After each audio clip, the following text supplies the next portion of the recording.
Hey, good morning, everyone.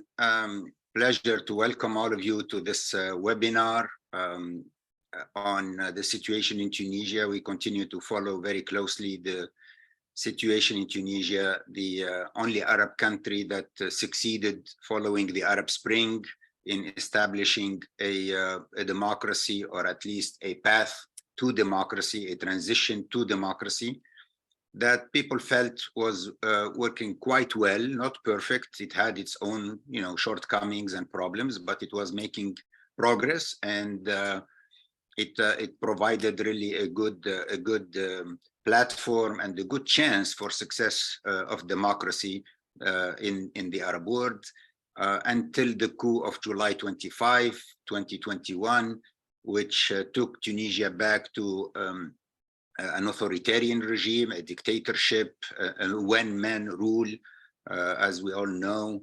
In the beginning, it was not clear because a lot of people thought that Qais Said was attempting to reform the democratic transition, but that he promised that he will continue to respect the constitution and the democratic process.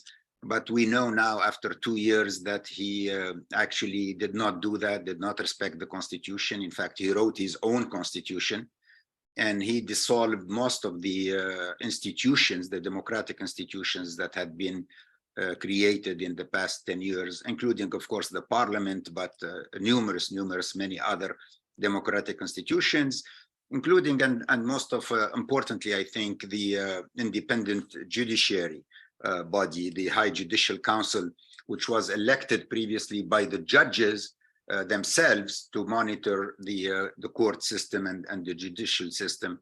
But Qais Said dissolved that High Judicial Council and appointed a new Judicial Council. He also dissolved the independent EZ, the independent election body, that was selected very carefully by the parliament itself to be independent and representative of all the parties. But Qais Said also dissolved that and appointed his own electoral body. So I think the situation is been going from bad to worse. But today we are launching a campaign for the release of Rached Ghannouchi. We want really to release all the political prisoners. Most of them have appeared on CSID events and CSID webinars in the past couple of years. And they are now, many of them are now languishing in jail without even being accused of anything, without any charges or anything. They're just in jail waiting to know what the charges against them are or what they are accused of. Anyway, but we thought we will start with Rached Ghannouchi because of two main factors that hopefully we will address today in this webinar. Rached Ghannouchi, of course, is a scholar, is a thinker. He has written over 20 books on Islam and democracy, on freedom, on human rights, women's rights in Islam. So he's very well respected across the Muslim world. He's very well known. His books have been translated into at least 20 or 30 languages in the Muslim world. He has followers and supporters and people who really follow his writings all over the Muslim world. So he's a scholar who has been leading the idea that Islam and democracy are compatible. Also, he is the head of the parliament. The elected parliament of 2019 elected Rached Ghannouchi as the president of the parliament. So he represents the highest institution under the constitution of 2014, which is the parliament, which is representative of the people and really has most of the power, because even the government is appointed by and approved by the parliament, including, of course, all the laws and all that. So we urge you to join us in this campaign for the release of Rached Ghannouchi. Rached Ghannouchi is now in jail under 1-year jail sentence because in 2016, I believe, he made a speech during the funeral of one of the Nahda leaders who had died at that time in 2016. And he said in that speech that the police of Ben Ali were oppressors. So, because they killed him and they tortured him. And as we know, this was common knowledge that the police of Ben Ali before the revolution was torturing everybody, was responsible for the death of several political prisoners under torture. But now he was sentenced last year, just a year ago in April, I think, while he was in jail already. He was sentenced to 1 year for calling the police tawaghit, oppressors. That's the reason why he's in jail right now, because he called the police of Ben Ali oppressors, which everybody knows that they were oppressors under the old regime. Our hope, of course, is that he comes out before he finishes this 1 year term, or at least that there will not be additional sentences added on top of that when the 1 year expires, which I believe will be in April 2024. So we're going to do our best to do a big campaign to highlight to the international community who this man is, why it's important that he be released. And I'm very pleased today to have with us in this webinar really 4 of the most prominent scholars of democracy and of specifically of democracy in the Muslim world. So I am very delighted to introduce very briefly and to welcome Professor Nader Hashmi. Nader is a director or the director of the Center for Muslim Christian Understanding at Georgetown University. He's an old friend, and he's also sits on the board of CSID. Our second speaker is Professor Andrew Marsh. He is professor of political science at the University of Massachusetts at Amherst. He's the author of several books on Islam and democracy. The latest one of them just came out a month ago. I hope he will have a chance to talk to us a little bit about this 1 new week book ago on Muslim, with Rached Ghannouchi, exactly. The title of the book is On Muslim Democracy. It just came out a month ago with obviously, we're all waiting to get a copy and to read it. Our third speaker will be Professor Monica Marks. She's assistant professor of Arab Crossroads Studies at the New York University in Abu Dhabi. Monica is an expert on Tunisia. She has spent the majority of the last 10 or 12 years in Tunis, so she knows Tunisia very well. And last but not least, we have Professor Larry Diamond. Larry really needs no introduction. He's one of the main important thinking and thought leaders on democracy in the world, on the democratic movement in the world, on transitions to democracy in the world. He is the editor or co-editor of the Journal of Democracy. I mean, he is very well known in the democracy community as an expert on democracy and democratic transition. So I'm very, very pleased. Thank you all for joining us this morning. So we'll start, everybody will have between 10 and 12 minutes, and hopefully we will leave about 15 minutes to 20 minutes at the end for Q&A. We start with Professor Nader Hashmi. Welcome, Nader. Go ahead. Thank you, Ridwan. It's a huge honor to be here, especially with 3 distinguished sort of scholars who I am deeply dependent on when it comes to my understanding of questions of, democracy, authoritarianism, Islamic political thought in Tunisia. On my way to campus today, I was just thinking there's one person who's missing from this discussion, and that's the late, great Alfred Stepan, who wrote extensively and insightfully on Tunisia, was very sort of, very, I think inspired by events in the Arab Spring. But in many ways, we miss him greatly. And yeah, we miss him greatly, but in many ways, it's actually good that he's not here, because I think if he would have lived to see how things have unfolded in Tunisia since the seizure of power of Qais Said and the persistence of authoritarianism, I think his heart would be broken. So I just wanted to put out a plug, mention Alfred Stepan's name if anyone is interested in, the question of Tunisia and democracy. His writings are absolutely essential. I'm also glad that we can celebrate and perhaps have some discussion of Andrew Marsh's very new book. His reader on Rached Ghannouchi came out a week ago. We're hoping to do something big here. Andrew doesn't know this yet, but we're hoping to do something big here in Georgetown with respect to promoting his new book. And then I'm also really glad, especially that, Monica is here because she, has her pulse on the street in the Arab world, particularly Tunisia. And I'm looking forward to her insights as well. And of course, Larry Diamond is really the intellectual godfather of questions of democracy on a global level. So I'm thrilled to be on a panel with him. My role today is very simple. I'm not going to speak for the maximum time. I simply want to make some introductory comments related to U.S. foreign policy and Tunisia, something that's happening today in New York. And then I just want to pose a series of questions that I think we should all be thinking about. And I'd love to hear the panel comment on, because there's questions that I don't really have an answer to, but I suspect other people listening might have the same questions that I do. So, of course, today is the gathering of the heads of state of members of the UN General Assembly. They're all gathering in New York City. There's an article today in the New York Times by Michael Shear and Peter Baker called "Biden at the UN to Urge Nations to Protect and Nurture Democracy," to which I tweeted this morning, "except in the Arab world."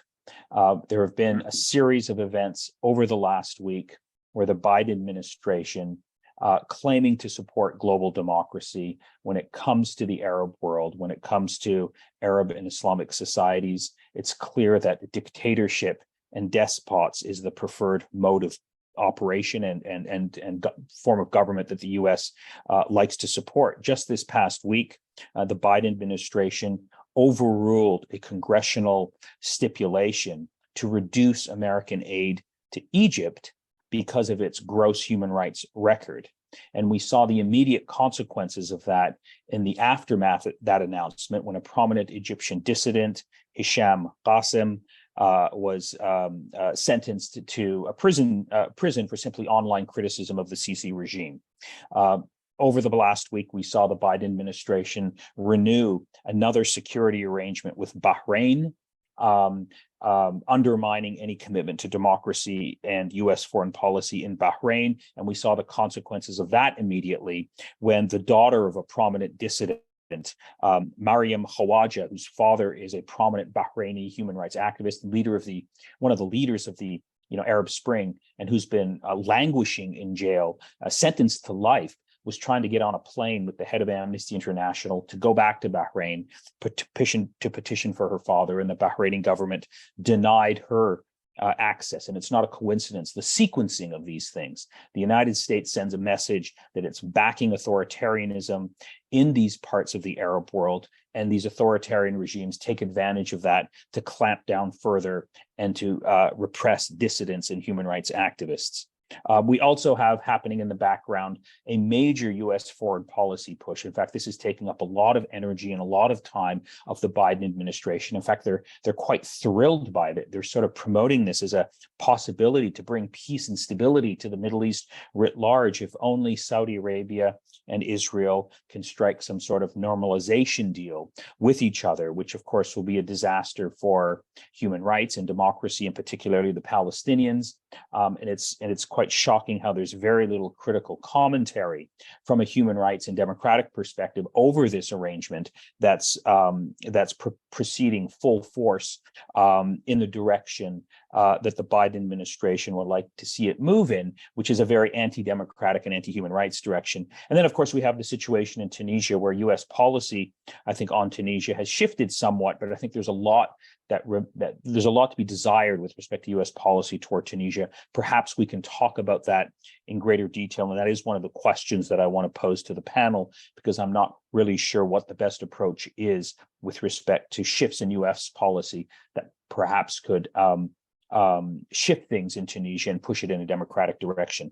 So I guess the questions that I want to pose at the beginning, and I hope we get a chance to answer or discuss some of them with respect to the question of Tunisia, with respect to the question of, the imprisonment of Rached Ghannouchi, is number one, where is the Tunisian civil society organizations that won the Nobel Peace Prize in 2015 for their role in consolidating democracy in Tunisia? I'm referring specifically to the Tunisian National Dialogue Quartet Group, which was widely celebrated as sort of playing a role in preventing a return to authoritarianism.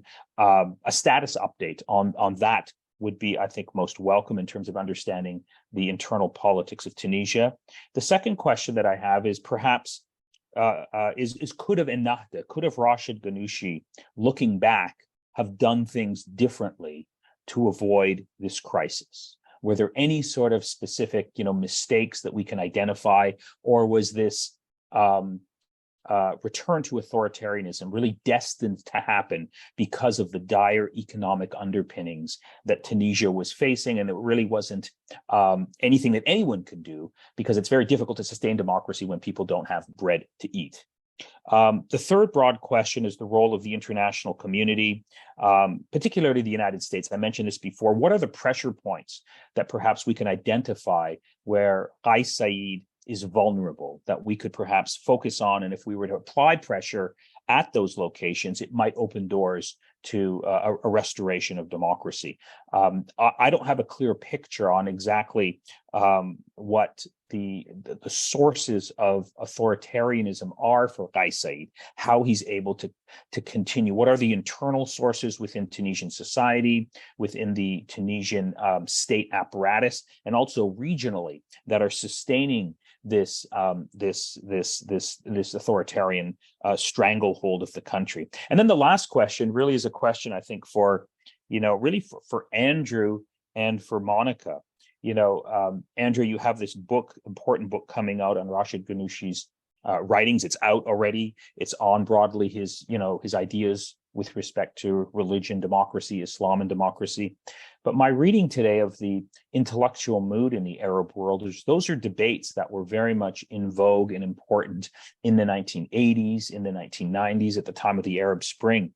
My sense is that we're in a different intellectual territory today with respect to the mood in the Arab and Islamic world on questions of politics, where as a result of the Arab Spring, as a result of the counter-revolutions, as a result of the persistence of authoritarianism, I don't get a sense, and perhaps I'm wrong here, that questions of religion and democracy, Islam and democracy, are as salient and as important as they were a decade ago. So that's sort of a topic that I've been struggling with, and I'd welcome insight and comments from the other members of this distinguished panel. I'll stop there and turn it back to you, Ridwan. Thank you, Nader.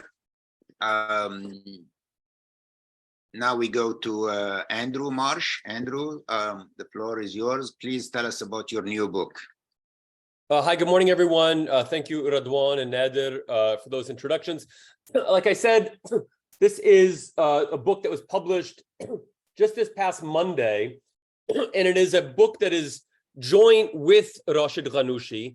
It consists of 10 previously untranslated essays by him on various aspects of the turn to the ideology of Muslim democracy, which the Ennahda party famously declared at their annual party conference in 2016, having declared that they no longer identified with the idea of Islamism or political Islam and embraced the idea of Muslim democracy, as opposed to previous ideologies that we might refer to as Islamic democracy, or as the ideologies that were associated with the broader Islamist movement throughout the 20th and early parts of the 21st century. So the book consists of 10 essays by Ghannouchi that were previously inaccessible to an English-speaking audience, an introduction by me in which I give a kind of interpretive argument about how we should think about the ideology of Muslim democracy. And then most of the book is actually a lengthy philosophical dialogue between Ghannouchi and myself, covering all kinds of things from his childhood, his intellectual formation, his early years in the capital of Tunis, in Cairo, Damascus, France, the early years of the formation of the Islamist movement in the 1970s and 80s, and then all kinds of things about his ideological and doctrinal and philosophical trajectory. So the dialogue is something that I'm particularly excited about hearing the reaction to. I engage with him myself as a political philosopher, engaging with him not on the sorts of journalistic things that you might expect somebody to ask about, whether, this or that tactical decision on the part of Ennahda since 2011, but on the deeper questions of what does it mean to think about Islamic law, pluralism, authority, legitimacy, the scope of popular sovereignty, the difference between theorizing democracy when you assume that the entire population or most of the population is morally committed to a form of Islam, as opposed to a theorization of democracy that begins with the fact of radical pluralism. Of course, the hallmark of Tunisian democracy, more so, I think, even than Egypt, the only comparable country that attempted a democratic transition, is the radical nature of political pluralism in Tunisia, whether that's because of certain kinds of Tunisian particularities or the long period of authoritarian secularizing rule that created different kinds of intellectual communities that were particularly hostile to Islamism and perhaps even forms of Islamic practice. And so Tunisia was a very, very unique situation in the Arab Muslim world, in which there were very, very strong, assertive, and electorally successful parties that were hostile to even a symbolic status for Islam in the public sphere. And so the turn to Muslim democracy, in my opinion, is fundamentally a reaction to this basic fact, of the fact of you theorize democracy, or you practice democracy in conditions in which you can't assume a deep kind of moral, religious, epistemic, ideological consensus about the meaning of life, the status of Islam, the purpose of a political community.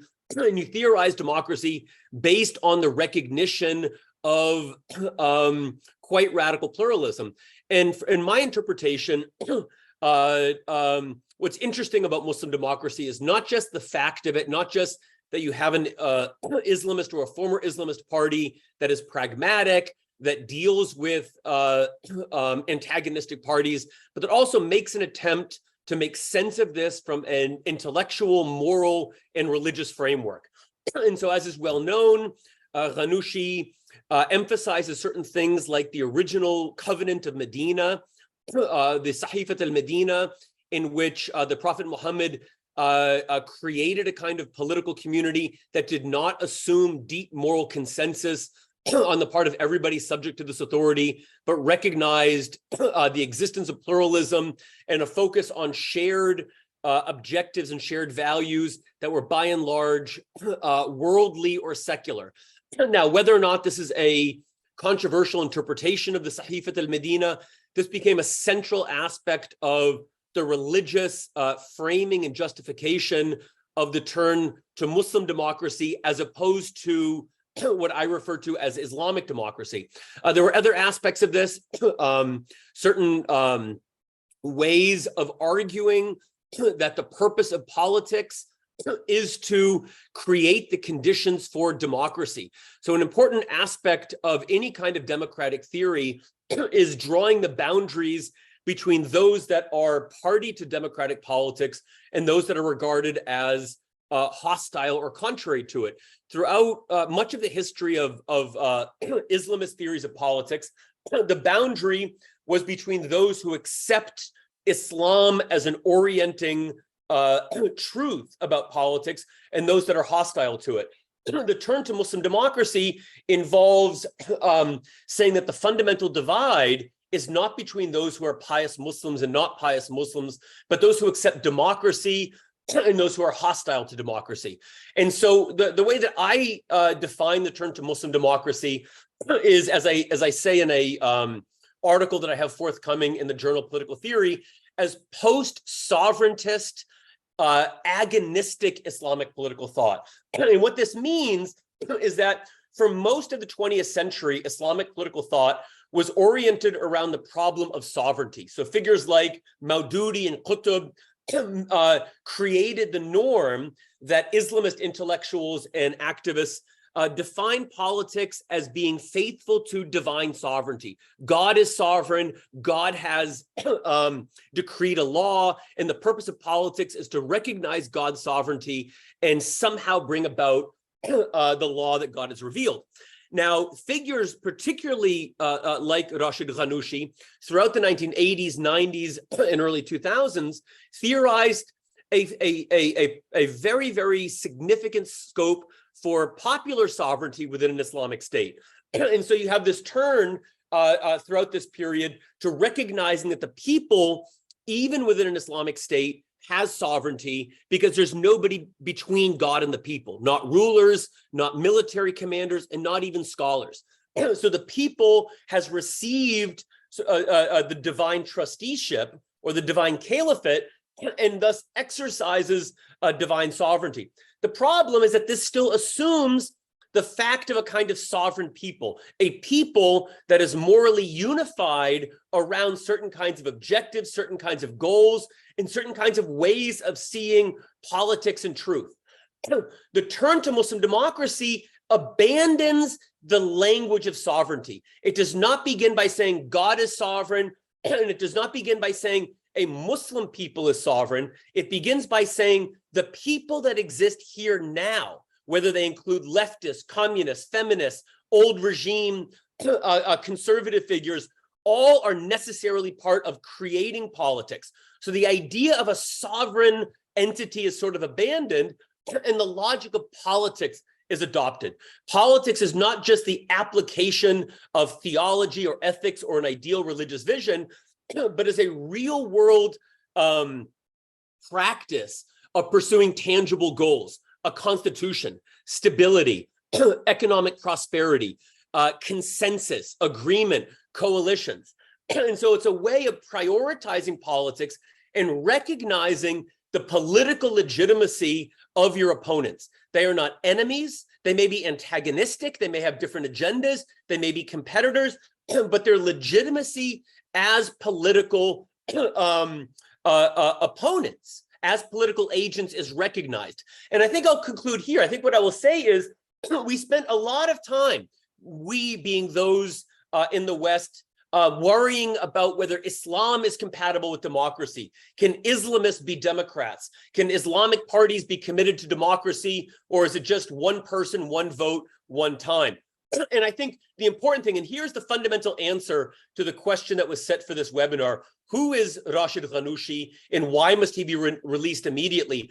Above all, whatever disagreements you may have with his choice of coalition partners or particular political decisions during the 10 years of Tunisian democracy, what he represents is a decisive statement on the part of a very, very important Islamist intellectual and political actor, that all political actors and parties and agents and groups that are willing to participate in democracy are legitimate members of a political community. And when you reverse this, when you ask whether the same is true about many elements of the secular opposition in a country like Tunisia, did they recognize that Ennahda and other Islamist political actors were legitimate members of the political community, were legitimate members of democracy? The answer is very frequently no.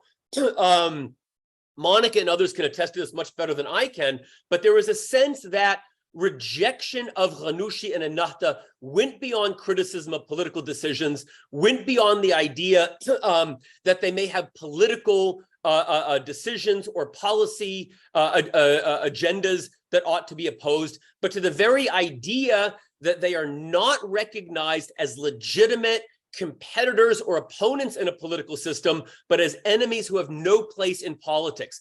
And so we spent many, many years asking whether Islam is compatible with democracy or whether Islamist parties can be committed to democratic politics. And I think what circumstances like the Egyptian transition and the Tunisian transition force us to ask is whether or which Arab secular political parties and actors are compatible with democracy. Thank you. Thank you, Andrew. Monica, The floor is yours. You have 10 to 12 minutes, please. Yeah, it's great to be here in such esteemed company, and I really look forward to reading Andrew's new book, which, like Nader said, is going to be a reader on Rached Ghannouchi based on Andrew's extensive conversations about his political thought.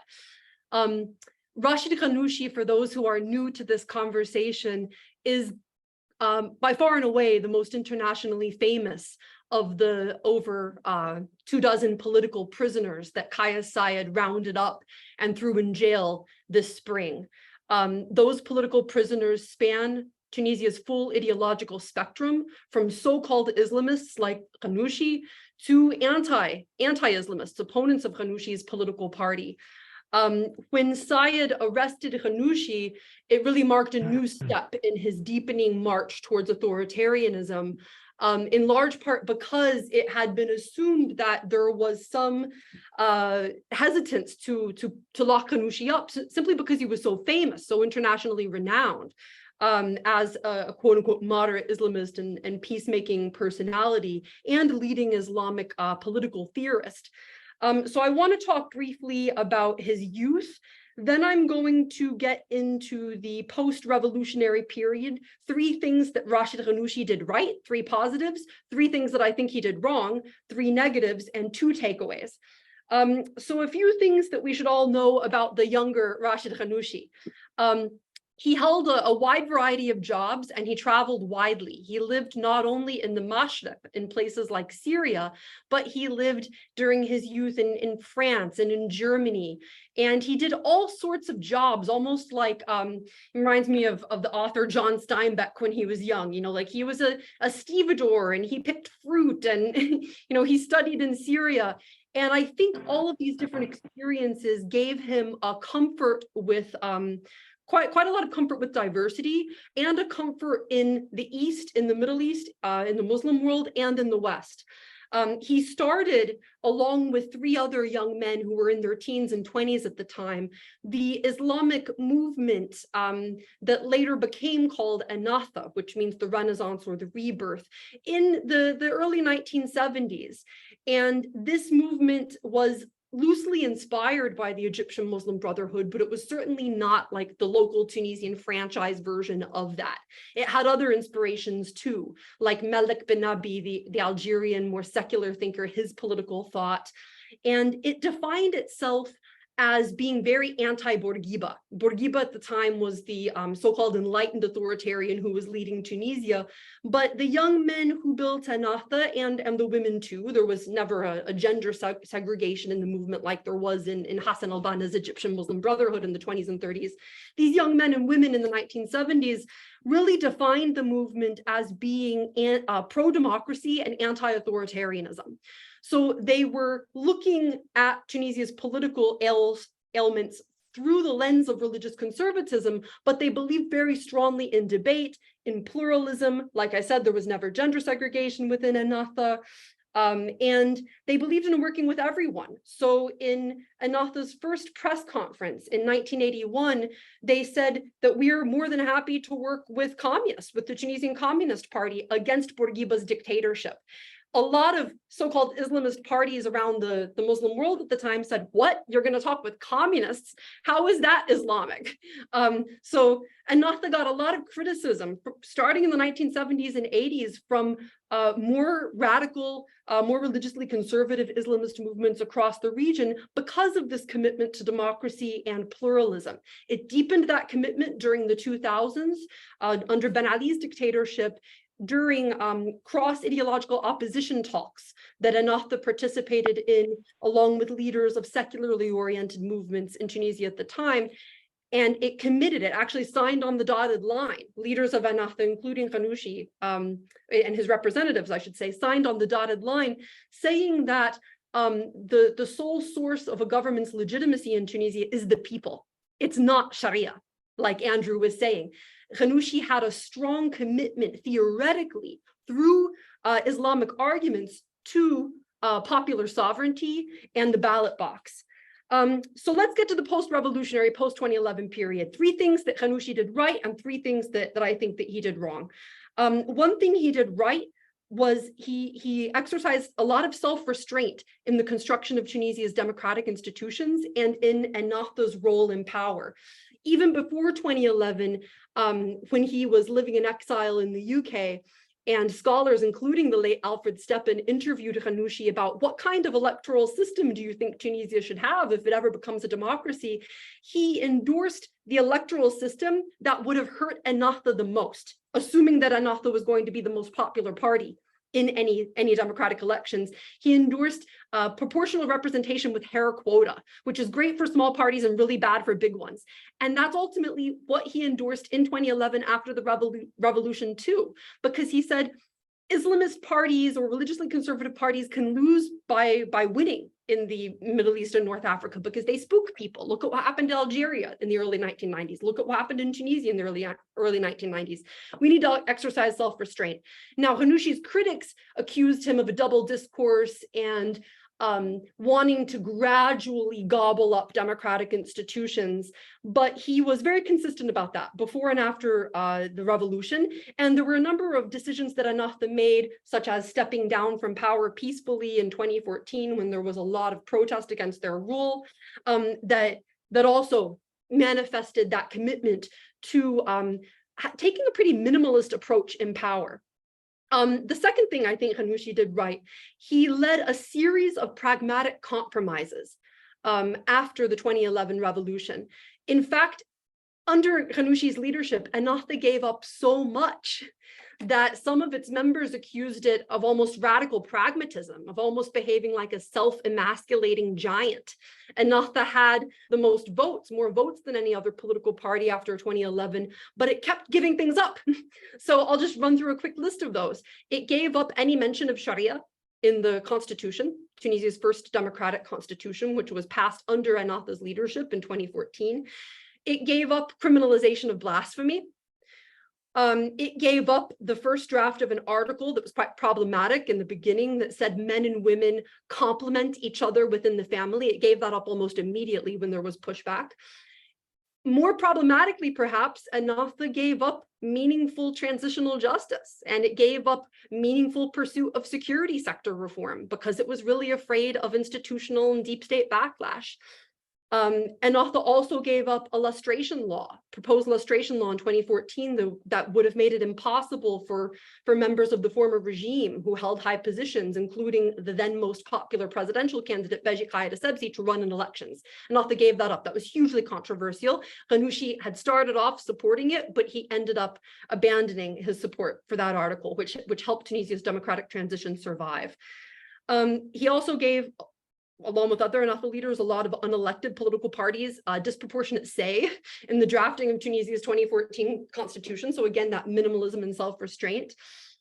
Those are just a few. That's by no means an exhaustive list. And a third thing that Ghannouchi did right after 2011, he led negotiation efforts that had a moderating influence domestically and regionally. So in 2012 and 2013, he would make trips to Egypt to try to talk sense into Mohamed Morsi, the Muslim Brotherhood's president at the time, and try to get Mohamed Morsi to see the wisdom of making these sorts of pragmatic compromises and stepping down from Morsi's tougher Islamist approach.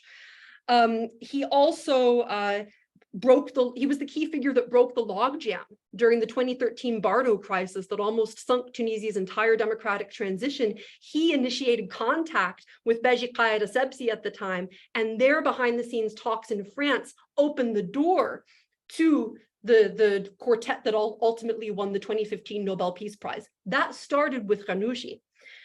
Let's get into what he did wrong. This kind of helps answer Nader's question a bit. 3 things that he did wrong. I think Ghannouchi, first and foremost, succumbed to the tragedy of longevity. During Ghannouchi's youth, he understood himself to be the anti-Bourguiba, against Bourguiba's paternalistic authoritarianism. But the older Ghannouchi got, the more he wanted to stay in power. And he didn't retire.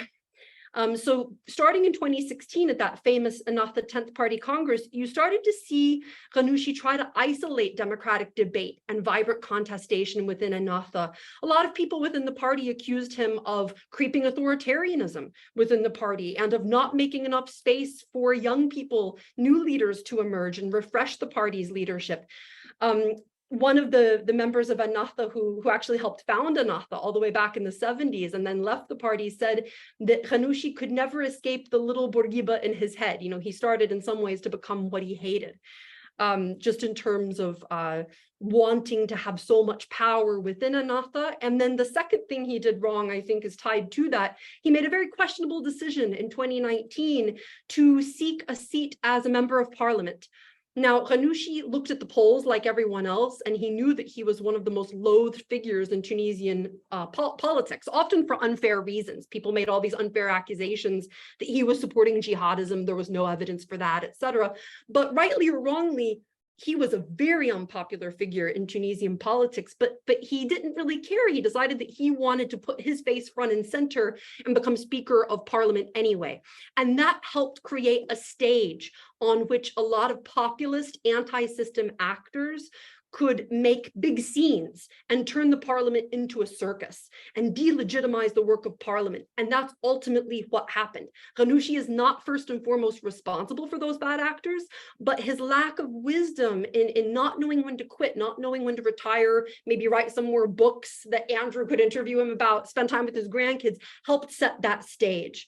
I think a third thing that he arguably did wrong after 2011 is he sought consensus so much that it started to look to a lot of Tunisians like Ennahda cared more about holding on to their seats than delivering on a vision for Tunisia or delivering on any concrete reforms for the country. So I think what helped Tunisia survive the first stage of its transition, and where Ghannouchi really shone at his brightest, you know, prioritizing consensus, pragmatic self-restraint, making all these compromises, wheeling and dealing with Beji Caid Essebsi. In the second phase of Tunisia's transition, especially after 2015, 2016, those started to become liabilities, not assets. And Ghannouchi had trouble making the pivot. So 2 takeaways, and I'll finish here. The imprisonment of Rached Ghannouchi is not justifiable under any argument. Ghannouchi was flawed and fallible. Of course, he was not a perfect leader. He did a lot of things right. I think he did more right than he did wrong. But some of those things that he got wrong did end up weakening Tunisia's democratic system and weakening internal democracy within Ennahda. But his imprisonment is very dangerous, in part because it empowers extremists.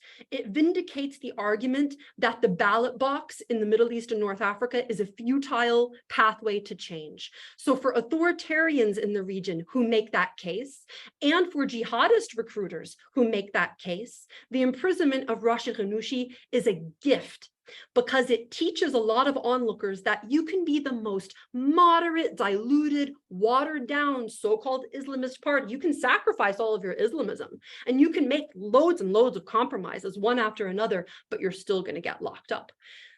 So what's the takeaway there? Well, what's the point of all this politics, of all this compromise? And that's a very, very dangerous lesson. Another thing I want listeners to take away is that Said is the inverse of Rached Ghannouchi when it comes to his level of Islamism. Ennahda is often, I think, wrongly understood to be an Islamist party, and Rached Ghannouchi is often, I think, wrongly understood to be an Islamist leader.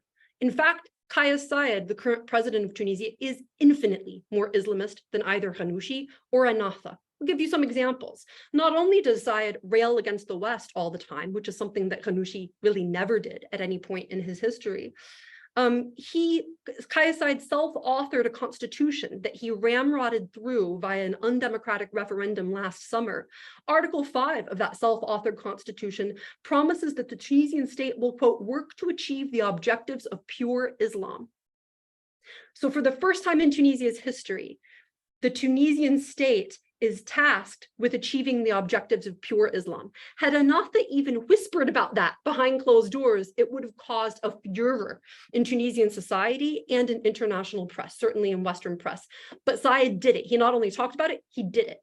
Another way that Said is more Islamist than Ghannouchi supported decriminalizing homosexuality.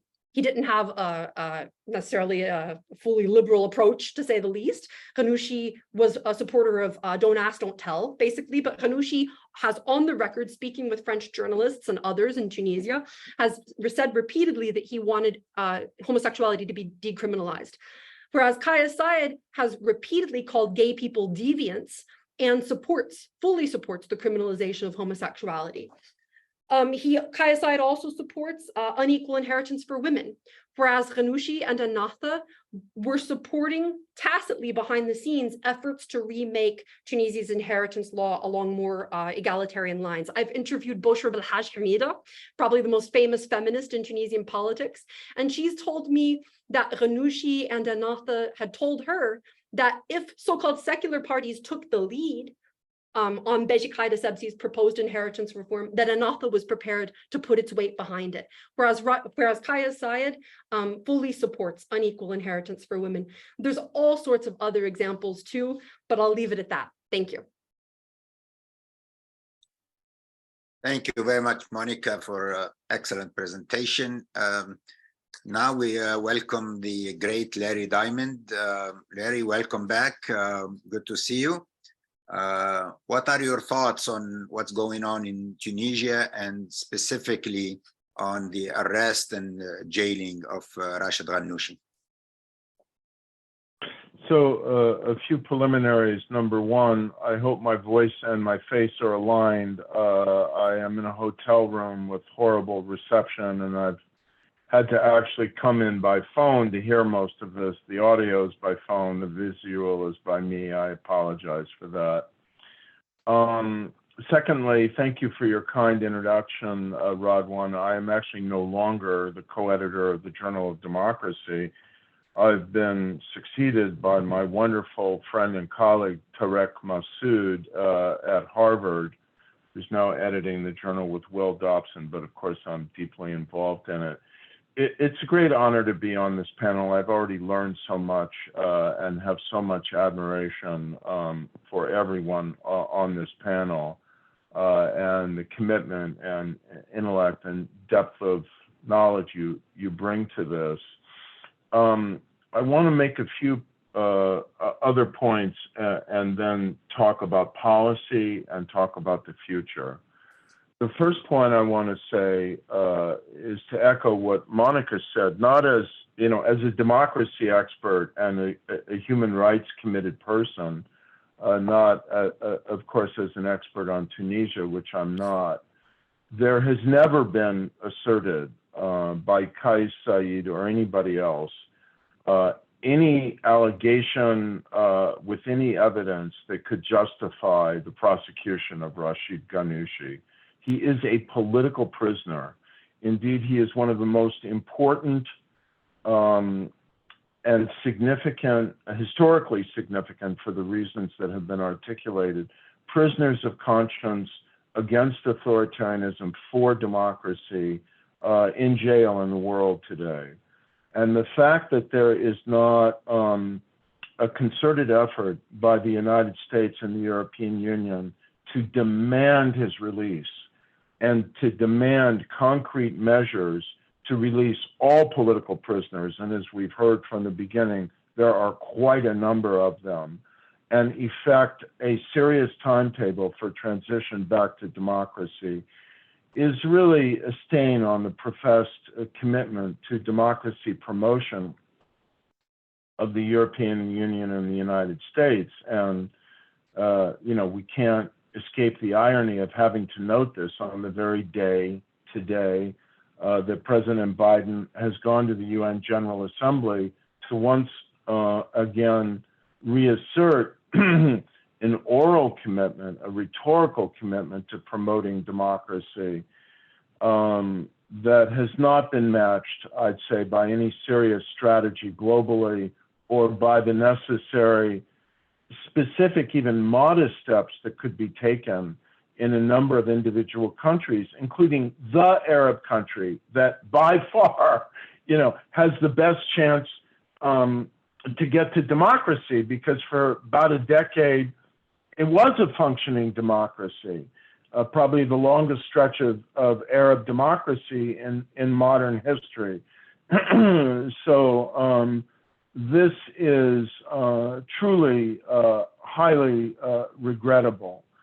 And I think we really need to pressure the Biden administration, particularly at a time when it wants space to pursue what is, I think, a potentially very alarming and disturbing deal with a tyrant, Mohammed bin Salman, that we expect better and at least some degree of balance toward the pursuit of democracy and the defense of human rights in the Arab world. The second thing I want to say is to echo what Monica and others have said. We should, whatever his mistakes were, and as I was listening to your list, Monica, I was thinking, well, check with respect to Aung San Suu Kyi, and worse, in fact, there in Burma. But I'm not into blaming the victim in this kind of circumstance. It's important to do the historical analysis, but he's now still a prisoner of conscience for democracy and for constitutionalism. In this regard, I do think we need to acknowledge, Radwan, more than you did, that a lot of mistakes were made by democratic actors across the spectrum in Tunisia. I think we need more honest analysis of the kind of balance sheet that Monica, I think, very valuably gave us, and that Al Stepan, who was a very good friend of mine, would have given us. But we also have to note, okay, there was a lot of corruption. Let's be honest about that. That wasn't effectively dealt with. And there was a lot of aimlessness and divisiveness on all sides and actors with narrow visions. But, this is not uncommon in a democracy. What there also was a massive failure of commitment and imagination, again, very specifically on the part of the European Union and the United States, to recognize that this was one of the most important democratic experiments in the world in the second century of the second decade of the 21st century, precisely because of its historical significance within the Arab world and the Middle East. And this is why President Sisi wanted it to fail. It's why all the Gulf states wanted it to fail and didn't lift a finger to help it. And it's why the United States and the European Union should have been developing a plan for massive economic assistance and investment to bet heavily on it. So I'll conclude by saying that I think everyone should read a really wise and intelligent piece, bridging, as I love to see bridged, the comparative literature on democratization with the literature on the challenges we face in the Arab world, and specifically in Tunisia. Several of you might have seen it by Sabina Henneberg and Sarah Yerkes, and it's about what Tunisia can do to bounce back from authoritarianism with proper support. That's the title, May 2023, from the Washington Institute. And I won't represent their whole paper here. I'll just say, as someone who specializes in the comparative study here, I just think it's spot on. I think it's a brilliant analysis.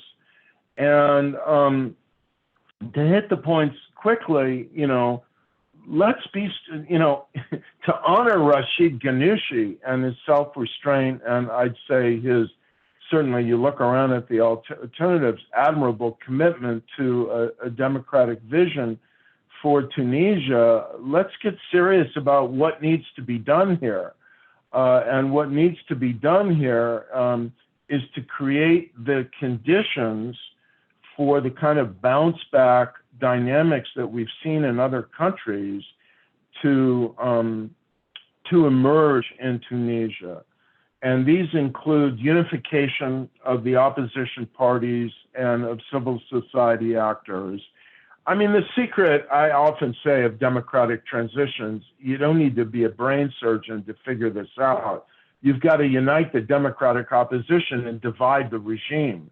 And if you want to get back to democracy after an authoritarian interlude, the same principle applies.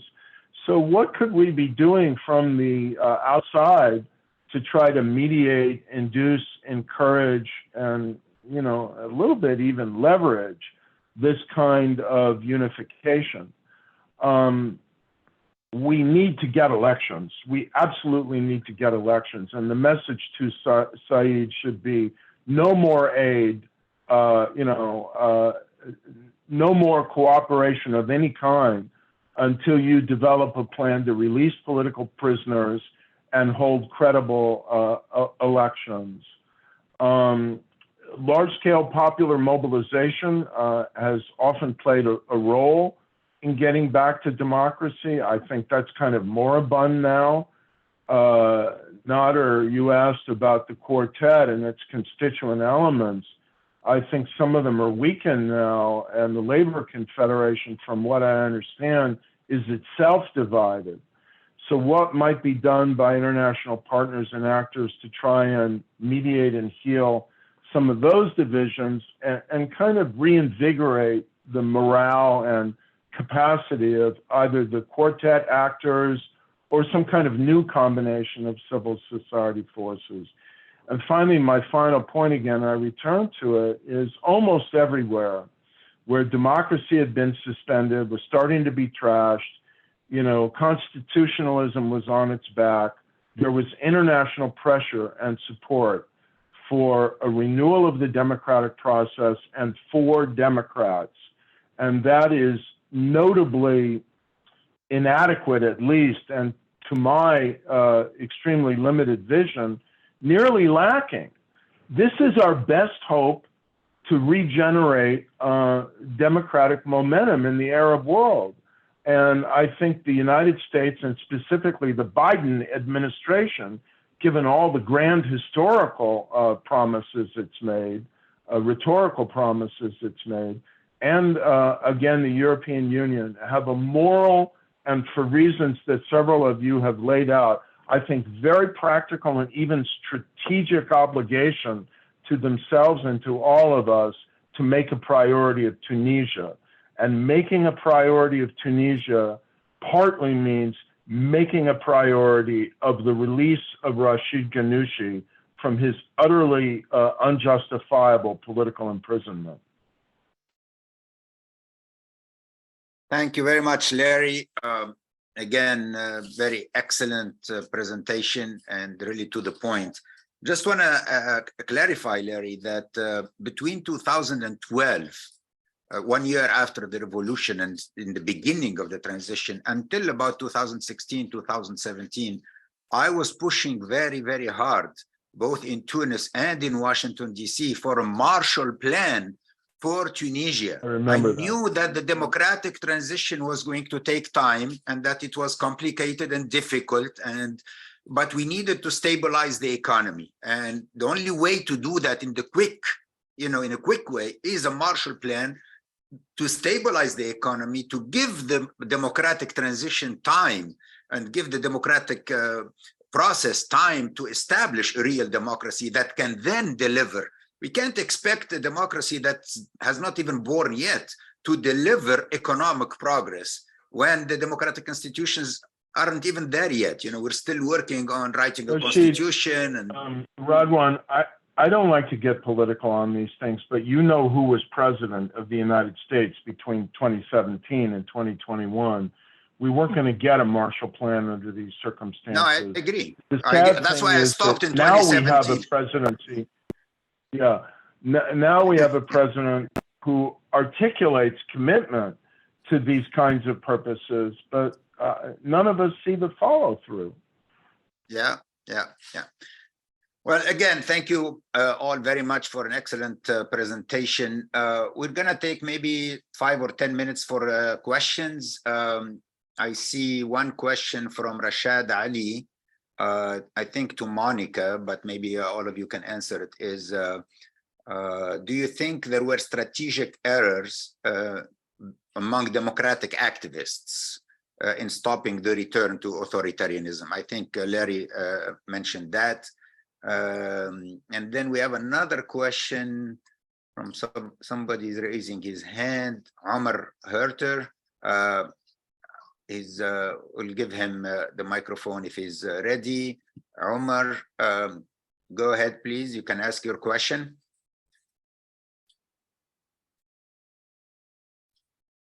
Omar, are you still there?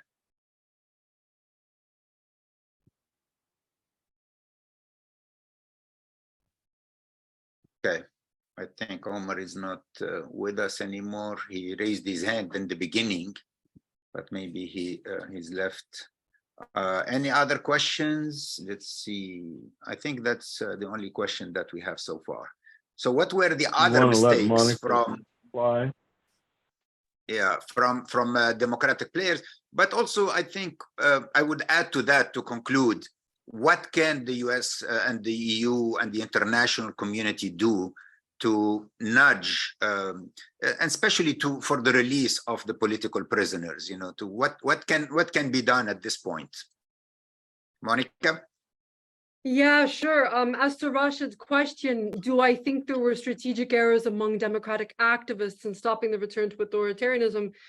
Absolutely, absolutely. You know, I already highlighted a few of the top things I think Ghannouchi, for all of his positive points and all of his successes, got wrong. You know, I don't want to veer into blaming the victim at all, and I couldn't agree more with Larry's comments. So I won't dwell on that because that's already been said.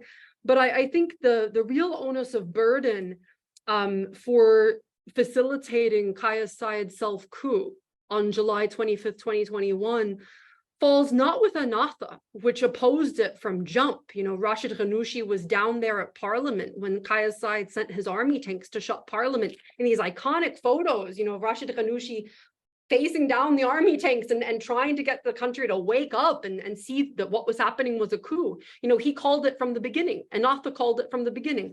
The coup is not their direct responsibility. Although Ghannouchi is not a saint, he is flawed and he did make some mistakes.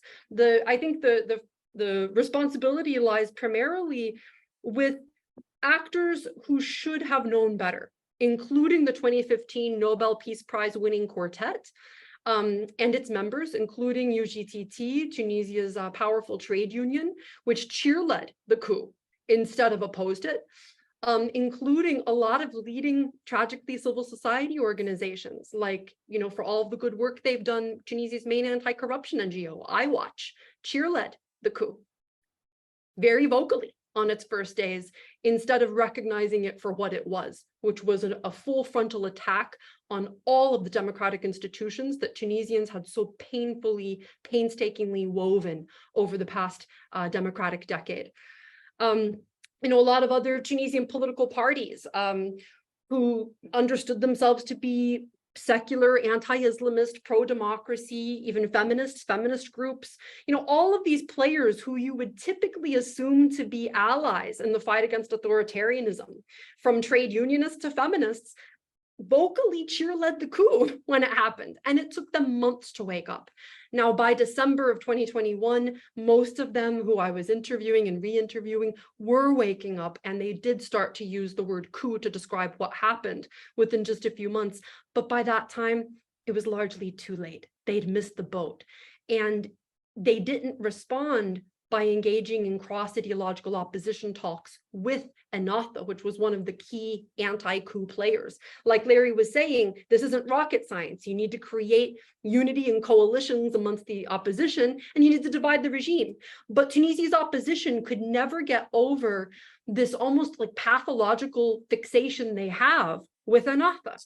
They accused Ennahda of all sorts of unfair things that there's absolutely no evidence for. They accused Ennahda of facilitating jihadists. They accused Ennahda of being behind the jihadist assassinations of left-leaning political figures in 2013. They accused Ennahda of having had the ability to crack down on corruption and security sector reform a lot more than it did early on, when in reality, had Ennahda done that, it would have really created constituencies for a coup, and the entire democratic transition would have fallen apart in that fragile first stage. You know, Ennahda was the main victim party of Bourguiba and Ben Ali's authoritarianism. They were tortured. Many of the leaders were tortured, held in the dungeons of the Ministry of Interior for decades. So expecting them to be the tip of the reformist spear in those first years after the transition started was almost like expecting, let's say, like if Black Lives Matter won the governorship of New York City, expecting them to be the tip of the police reformist spear in a context where everybody would be super suspicious of them. There would be all sorts of institutional pushback, and often needed partners to make bigger reforms. And it didn't have those partners in the first phase of the transition. That's not to say it couldn't have done more, but it is to say that a lot of the expectations were unfair, and Tunisia's so-called Democrats were often hypocrites, and they missed the boat. And to this day, they refuse to work with Ennahda. Even if you look at a lot of protests and media around political prisoners in Tunisia, it's not uncommon at all to see posters featuring only the political prisoners that the left likes, or so-called secular actors like. You don't see Rached Ghannouchi's face that often. And in part, that's just because he's so loathed and so politically unpopular, like I said, for reasons that are fair and unfair. But it also has to do with this deep-seated pathology and fixation on these unfair expectations and false accusations, and that's really unfortunate. I also think Monica, yeah, let me take two quick questions from two other participants very quickly, and hopefully we can finish in like 5 minutes. So Iftikhar Malik, you raised your hands. Please go ahead. Thank you very much for excellent presentations. Any one of you could answer this, or especially Professor Diamond. This was an ideal time, 5-6 years ago, to establish democratic systems and institutions, especially in the Muslim world. People being very much disappointed with Daesh and similar groups. But don't you think that with the Western interventions, unneeded, brutal, and destabilizing in countries like Afghanistan, Iraq, Syria, and Libya, created a kind of disenchantment with the Western, sort of efforts and pronouncements on democracy? So my feeling is that there is a deficit in terms of confidence and trust in the Western governments and establishments when they talk of democracy. And quickly, when people in North Africa, Maghreb, South Asia, or Central Asia look at countries like China, South Korea, and Singapore, they feel that maybe at the end of the day, the authoritarian kind of governments would deliver, especially the point that Radwan was making in terms of economic progress. Thank you. With the correction that South Korea is a democratic country, is not like China. Okay, one final question from Omar Herter. Omar, are you back? Are you with us? Please unmute yourself. You're muted.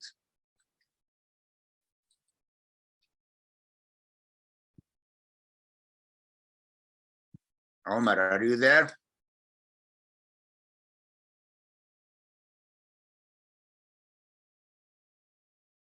Okay, I don't think, he raised his hand again and he asked to speak, but he's still muted, so we can't hear him. I think there are some technical difficulties.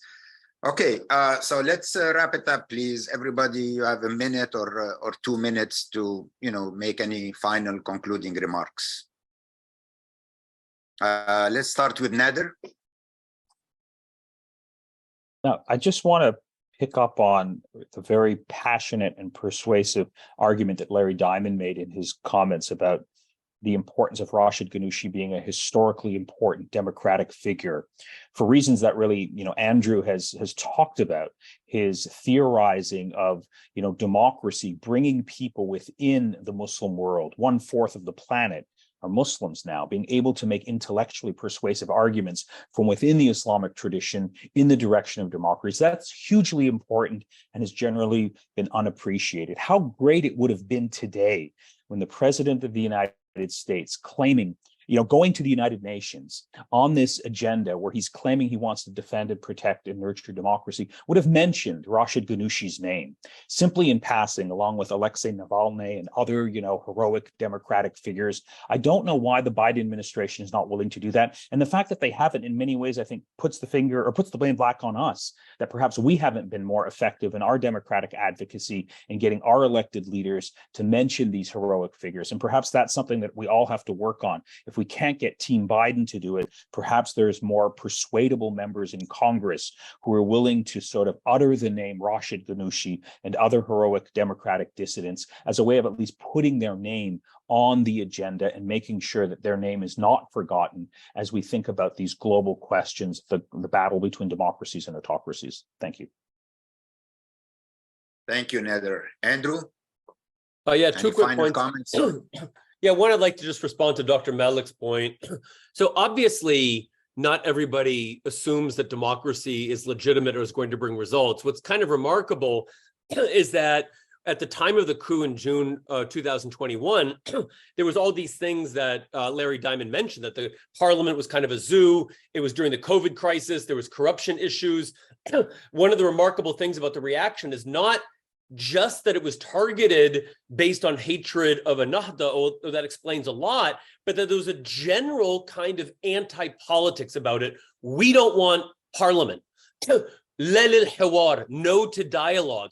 So there's a sense that we're fed up with politics. But what's remarkable is that things are worse in Tunisia than they were 2 years ago. You're not getting UAE, you're not getting Singapore, you're not getting authoritarian 1960 South Korea. You're getting worse results.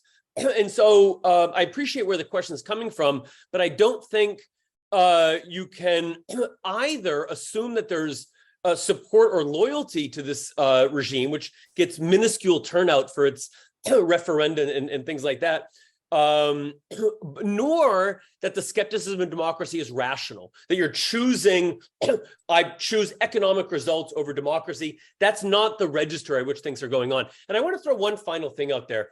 There's lots of discussion of particular kind of micro decisions, but a lot of people ask about the macro decision. So if you talk to disaffected revolutionaries or even some Western analysts, the big move was exactly what Monica and others, including myself, pinpointed as the great kind of heroic move, was making the big grand bargain with Sebsi in 2014, the meeting in Paris and the long 5-year coalition between Nida and Ennahda that ended with Sebsi's death in 2019, which was the direct precursor to the coup. So this kind of consensus after the coup in Egypt, after the massacre at Rabaa, after ISIS in Syria, it was kind of identified as this great kind of Mandela moment in which you keep the democracy together by bringing the two great antagonists together. And there's clearly reasons for thinking that was an extremely wise and extremely beneficial decision. But it also had the effect of, at the the grand consensus, the grand bargain, had the risk of kind of souring many people on the entire political system. And so giving cover to Nida, giving cover to the corrupt former officials of the former regime, the economic reconciliation law. And so, there is this big question: what if in 2014, Ennahda had kind of, read the writing on the wall, pulled back a little bit without formally entering into a kind of coalition with Nida, sort of perhaps figuring as the kind of loyal opposition, or doubling down with revolutionary elements? I don't know the answer to that, but that's a question. It's a big question that we didn't really discuss today, which is what were the costs, not of being too revolutionary or too Islamist, but of being too conciliatory and making the political system safe for Nida and the old regime elites. Excellent. Thank you, Andrew. Monica? Am I responding to a specific question, Radwan, or just No, just any final comments, concluding remarks? Yeah, I guess the main thing I want everyone to take away is that Tunisia is languishing. This is not a garden variety autocracy. This is not Ben Ali from the 1990s. I think a lot of Western actors, when Kais made his coup in 2021, presumed it would be, or with almost comic naivete, thought that he might actually restore Tunisian democracy better and brighter than he found it, which was nonsense from the beginning and should have been recognized as such. But Kais Saied is a highly esoteric, in many ways unhinged, authoritarian. He doesn't have a plan on the economy. He doesn't have a clear plan or the capacity to enforce Europe's wishes on migration. So he's not even a useful authoritarian, domestically or internationally. Meanwhile, he's cracked down on pro-democracy critics across the ideological spectrum, and he's transforming Tunisia into a country where anyone who doesn't look or think exactly like him, from pro-democracy critics across the ideological spectrum to Black refugees and migrants, to, as we saw with his absurd claim today, that Storm Daniel was a Zionist plot because it's named Daniel, which happens to be the name of a Hebrew prophet, who was also a Muslim prophet, by the way.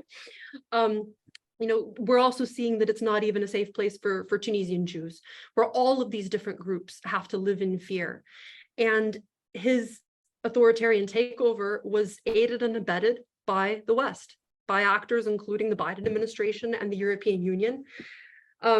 They should have seen that there were not liberal arguments for Kais Saied's coup. Obviously, he was a violator of human rights and an unraveler of democratic institutions from the get-go. But they should have also recognized the realist threats of his deeply destabilizing presidency. This is an ineffective authoritarian. He is ruling an adhocracy. And I think this is an instance of where idealist or liberal human rights goals and realist security and efficacy goals happen to align. So what Larry said, that there should be no aid for Kais Saied until he releases political prisoners and ensures free and fair elections next year. Tunisia is up for presidential elections next year, and it is careening into a scenario where those will definitely be unfree and unfair. Saied announced just this week that he's not allowing foreign election observers. Obviously, there's no free press anymore. Tunisians only criticize him behind closed doors in whispers. There should be no aid in this situation. And I think that's not only in the service of human rights and these higher principles, but it's also in the service of security and stability for Tunisians, for their ability to afford bread and water and access those basic fundamental staples, but also for international actors. Thank you, Monica. Final words, Larry? It will be very briefly a final word since we're way over time. I think that the historical moment has turned again. I was against the Iraq intervention for precisely the reason that was described. I thought it would lead to the calamity and the blowback that it did. And then, of course, the miserable way we exited Afghanistan and the mess of Libya. There's so much to debate and correct for the future, but these increasingly are some years ago now. A lot of this does involve tone and an approach of humility and honest recognition of our own problems and limitations. But China has fallen into a very deep economic crisis.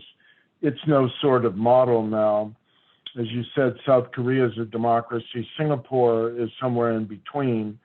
And I think we can have this debate on the virtues of democracy and win it. So let's have it. Thank you very much, Monica, Nader, Andrew, and Hashmi, and Larry for excellent presentations. Thank you, everyone, for joining us today.